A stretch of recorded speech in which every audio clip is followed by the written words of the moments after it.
हम लोग जगह जगह ना अवेयरनेस कैंप्स लगाते हैं। जितनी भी गवर्नमेंट की पॉलिसीज आती हैं, जो बच्चे जिनकी पढ़ाई छूट गई है, हमारे साथ बहुत सारे नीचे लोग बैठे हुए हैं जो एजुकेशन मिनिस्ट्री से हैं। वो लोग हमारे साथ जुड़कर जो काम गवर्नमेंट की जो पॉलिसीज हैं उनको हम इम्प्लीमेंटेशन में काम करते हैं। मानव कल्याण सोसाइटी के इस तीसरे वार्षिकोत्सव में बुलाए सभी का मैं स्वागत करता हूं और मुझे भी आज पहली बार इस कार्यक्रम में आने का अवसर प्राप्त हुआ।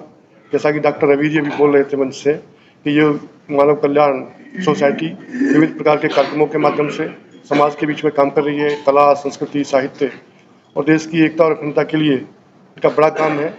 मैं इनको बधाई देता हूँ, शुभकामनाएं देता हूँ और परमपिता परमात्मा से प्रार्थना करता हूँ कि इसी प्रकार से आगे बढ़ता रहे, इनका संगठन आगे बढ़ता रहे और समाज को साथ लेकर के उनके बीच में काम करें। जब ये काम करेंगे काम दिखाई देता है।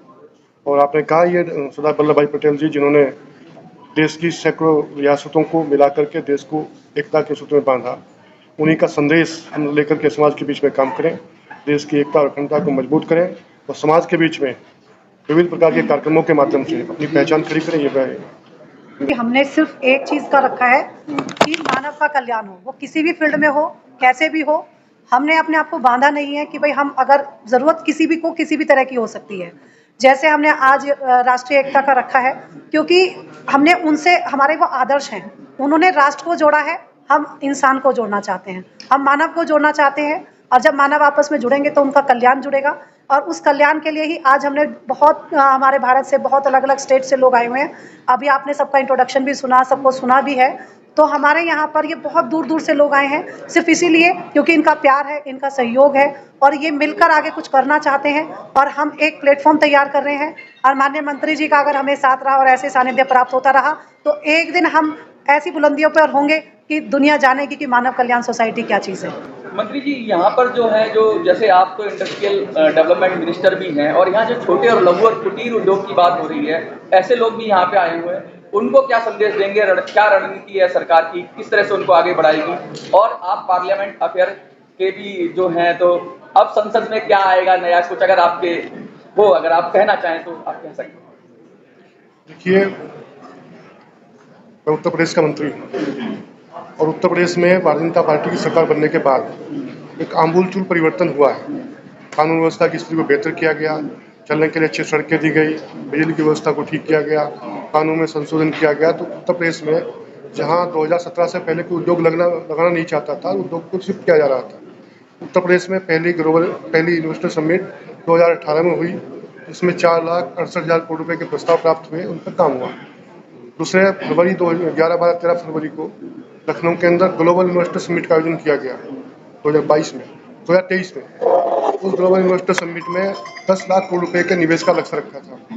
और आपको जानकर प्रसन्नता होनी चाहिए कि उत्तर प्रदेश में ग्लोबल इन्वेस्टर समिट में 35 लाख करोड़ से अधिक के निवेश प्रस्ताव प्राप्त हुए, जिन पे काम अभी चल रहा है। 13 लाख करोड़ की ग्राउंड ब्रेकिंग सेरेमनी दिसंबर के महीने में अभी तारीख तय नहीं होगी। तो ये बढ़ता हुआ उत्तर प्रदेश है। उत्तर प्रदेश में आज चारों तरफ खुशहाली का वातावरण है। लघु उद्योग, मध्यम उद्योग और भारी उद्योग, सभी उद्योग लगाने के लिए लोग लालायित उत्तर प्रदेश में। देखिए, ललिता जी के अभी जो काम करने का तरीका है बहुत अच्छा है और मैंने बहुत जानकारी की थी आने से पहले कि क्या कार्यक्रम है, क्योंकि कार्यक्रम में वैसे थोड़ी जाना जाता है। जहाँ तक उत्तर प्रदेश का सवाल है, उत्तर प्रदेश में जो इस तरह के बच्चे हैं, लावारिस बच्चे हैं, उनको ढूंढना, माँ बाप को सौंपना, 10,000 से अधिक बच्चे 5-6 साल में लापता बच्चों को माँ बाप को सौंपने का काम किया गया और उनके लिए पढ़ाई का बेहतर वातावरण हो, अच्छा माहौल बने, इस पर हमारी सरकार काम कर रही है। और सरकार हर विषय पर, चाहे वो महिला कल्याण का हो, चाहे वो बच्चों का हो, चाहे वो हर क्षेत्र के अंदर सरकार अच्छे से काम कर रही है और अच्छे से काम करेगी। और हमारी एनजीओ में इसके ऊपर भी बहुत सारा काम कर रहे हैं और उसके बारे में आपको हमारे ओपी व्यास जी बताएंगे, जो इसी पे बहुत काम करते हैं और ये अपना पहले इंट्रोडक्शन देंगे और ये बताएंगे। फिर ओपी व्यास मेरा नाम है, वर्तमान में सर्वोच्च न्यायालय में अधिवक्ता हूँ। पूर्व में मैं ज्वाइंट रजिस्ट्रार लॉ था नेशनल ह्यूमन राइट्स कमीशन में, जहाँ 27 वर्ष रहा मैंने अपने कार्यकाल में पाया कि ललिता जी के कारण जो है काफ़ी संवेदनशील मामले या बहुत ऐसे मामले जहाँ मानव अधिकारों का हनन हुआ है, तो उसमें परिवाद जो है काफ़ी प्राप्त हुए। और जिन जिन को भी इनको पता लगता था, मान लीजिए दिल्ली से बाहर के हैं, दूसरे प्रदेशों में हैं, ये उनको गाइड करती थी, वो आकर के अपना परिवाद जो है वो वहाँ पे अपना सबमिट करते थे और काफ़ी लोगों को उसमें रिलीफ भी मिला है।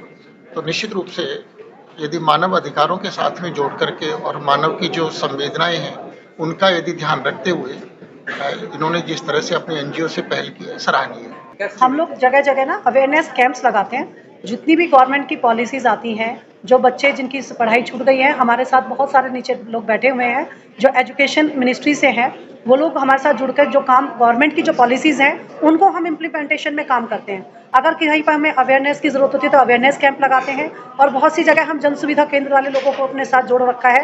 यहाँ पर बहुत सारे लोग आए भी हैं जिनके जन सुविधा केंद्र हैं, तो वहाँ से हम उनके अगर जो भी ज़रूरतें हैं, उनके कार्ड्स बनवाने हो या कोई भी हो, फॉर्म भरवाना हो, क्योंकि हर आदमी एजुकेटेड नहीं है। जो पहले लोग हैं वो जल्दी से मोबाइल से इतना फ्रिक्वेंटली यूज़ नहीं कर पाते हैं, तो हमने जन सुविधा केंद्र वालों को अपने साथ जोड़ा हुआ है और वो हमारे साथ जुड़ते हैं। हम उनके साथ कैंप ऑर्गेनाइज कराते हैं, उनकी जो भी ज़रूरतें होती हैं उनको हम वहाँ से फुलफिल करा देते हैं। इस पर एक सवाल और बनता है, आपने कहा कि डॉक्यूमेंटेशन कराया जाता है, तो बहुत सारे ऐसे कैंप्स होते हैं, इनमें आधार कार्ड सेंटर भी एक ऐसी जगह है जो ठेकों पे चलते हैं बहुत जगह पर। हाँ जी।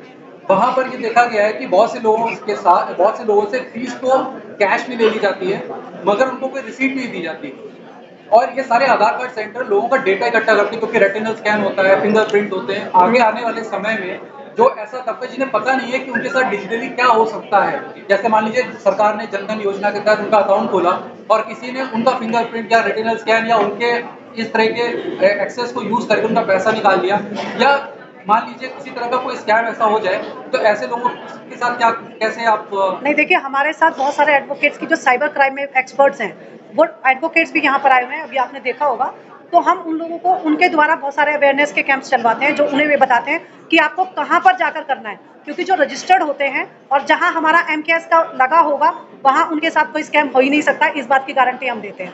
लेकिन ऐसा हो रहा है, कुछ आधार कार्ड सेंटर्स में डेटा लिया जा रहा है, पैसे लिए जाते हैं, तो आप उनकी मदद कैसे करेंगे? मेरा सिर्फ इतना सवाल है। देखिए, हमने कहा ना कि हम अपने प्लेटफॉर्म पे हम उसी की जिम्मेदारी ले सकते हैं जो हमारे प्लेटफॉर्म पे लग रहा है, वहाँ पर किसी के साथ कोई गलत नहीं हो सकता। बहुत बहुत शुक्रिया।